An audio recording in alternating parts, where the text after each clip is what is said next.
Hi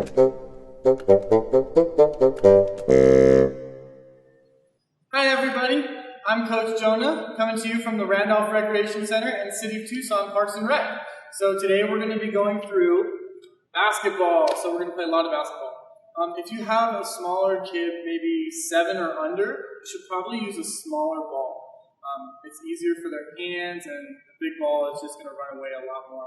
So if you have one laying around, if not, you can use almost any ball that will bounce. You can use a soccer ball, you can use anything that's going to bounce and do these drills. So I'm going to use a big one because I'm a little bigger. So the first thing we're going to do is we're not even going to bounce it on the floor yet. We're going to put it out in front of us, and we're just going to juggle it in between our hands like this. We're going to juggle it in between our hands, and this is just to get a feel of it and get your motor development going. And then the next thing we're going to do is you can just pass it around to yourself and go really slow at first. And you might even start by rolling it kind of across yourself, and that's okay. As long as we work up to passing it from one hand to the other. And then we can go low. We can do the same thing around our knees. And we can go high. We can try to pass it around our head. And the main thing here is we don't want the ball to touch the ground. We want to try and control the ball without letting it touch the ground. Okay, so that's pretty much it for those. All right, and once you've gone through them once, now you can try going the opposite direction. So do the exact same thing, the opposite direction. Go both ways so that you get all your muscles activated. Okay, the next thing we're going to do is we're going to bounce the ball. So what we like to teach kids is shoulder width apart. You bend your knees. You want to have soft knees, and you keep your back straight.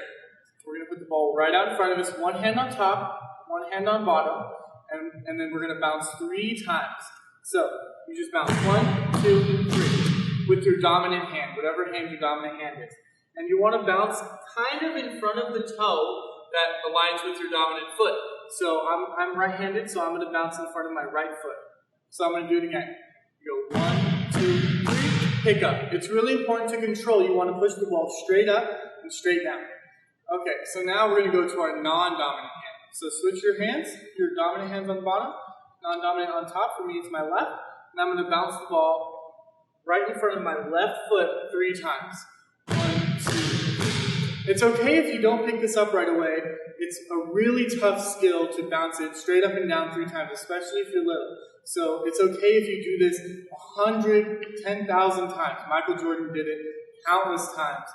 And even he lost the ball sometimes. So we're just going to keep practicing that. You can go higher numbers as you keep going. So I'll bounce it 5 times now. 1, 2, 3, 4, 5. And then I'll switch and go on the left side. 1, 2, 3, 4, 5. Once you feel like you've got that down, you can try a crossover dribble. So you're just going to pass from one hand to the other. You're going to try to hit the ball right in between your feet on the floor. So when I do a crossover dribble, I do like this. I go wide and I keep it in my hand. I'm trying not to let the ball go too far to one side. You have to control it in the middle, right in the middle.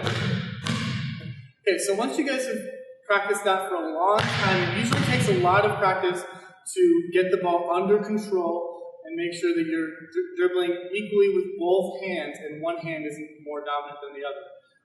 Then once you're doing that, you can try moving your dribble. So I'm just going to take a few steps here. And all I'm going to do is just walk slowly. So I'm going to dribble, and I'm going to keep my knees soft and walk slowly. It's a lot tougher than it looks. So once I do that a couple times, I'm just walking. Try and keep your eyes up so you can see more than just the ball in front of you. Don't look straight down. Look at a point about 10, 15 feet in front of you. Once I can do that with my dominant hand pretty well, and I'm not losing the ball too much, now I can practice with my non-dominant hand. It's much tougher. And I'll go a couple times that way. And remember, repetition is the key in any sport, so you want to do this as many times as it takes to get the ball under control. Okay, the next thing we're going to do is we can practice our passing. So I don't have anyone to demonstrate with, but all you have to do for passing is you can do the same thing. All your stances are the same. You're going to take one step with your left foot if you're right-handed, right foot if you're left-handed, and you're going to put both hands out like this, and you can just pass to whoever's there. If you have brother or sister or mom or dad, you can pass to them, and they'll teach you how to pass as well. So we're going to go through dribbling, we're going to go through passing, make sure you have all that down. Once you feel like you have a really good grasp of dribbling and passing, then you can go to drills like I have here. So these are just cones. This is just to make the dribbling a little bit harder. So what I'm going to do is I'm going to dribble around the cones and try not to touch the cones or disturb them. So I'm going to start in my position. I'm going to put the ball out and start dribbling. And the key here is not to let the ball get away from you.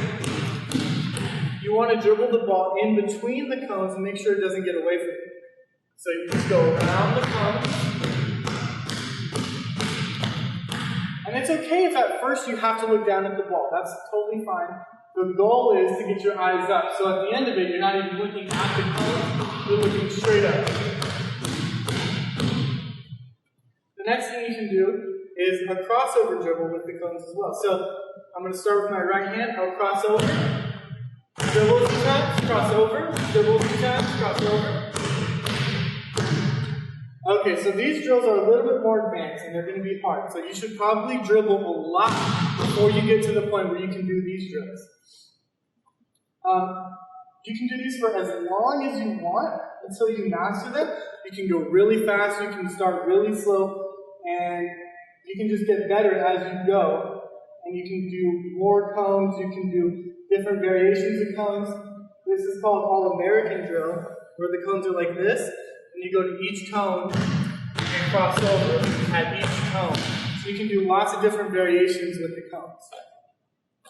If you happen to have a hoop around, then you can practice shooting. So I'm just going to demonstrate proper shooting form here, even though I don't have a hoop, because it's important if you're going to practice shooting to do it the right way. So we do everything from the same stance, shoulder width apart.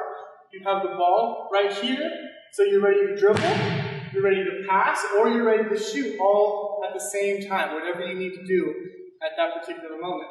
If we're going to shoot, we're going to keep our feet exactly where they are, soft knees. And all we're going to do is we're going to bring the ball from our position in front right up to our forehead level like this.